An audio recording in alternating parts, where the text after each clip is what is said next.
Have you ever found yourself thinking, my loved one is struggling and I don't know what the next step should be?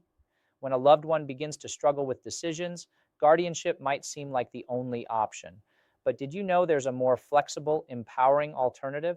Hi, I'm Wes Harvin with the Estate, Trust, and Elder Law Firm, and today we're going to talk about an option many families don't realize they have: supported decision making and how it can work as an alternative to guardianship. When someone starts having trouble managing decisions, guardianship often feels like the only answer. It's often necessary in extreme cases, but guardianship is a big step. It transfers legal decision-making power away from the individual, thereby taking away that person's independence. While supported decision-making takes a different approach, instead of removing legal rights, it focuses on preserving autonomy while providing the support they need to understand and make informed choices. Here's how it typically works. The individual chooses trusted supporters. That might be family members, close friends, or even professionals. Those supporters help understand and weigh options, talk through consequences, and communicate decisions. But the key point is this: the individual makes the final decision.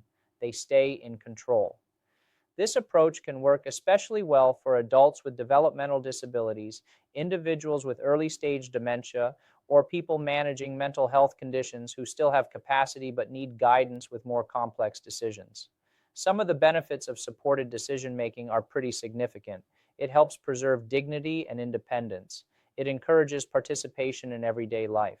And in many cases, it avoids the expense, stress, and court involvement that comes with guardianship. In some states, supported decision-making agreements are formally recognized by law. In others, they're used more informally as part of a broader planning strategy. The rules can vary, which is why it's important to get guidance tailored to your state and situation. The big takeaway here is this: if you're facing decisions about a loved one's care, don't assume guardianship is the only option. There may be a middle ground that protects their safety while still respecting their rights. At the Estate, Trust, and Elder Law Firm, we help families look at the full picture and choose the tools that make the most sense legally and personally. If you want to reach out to us, we'd be happy to help.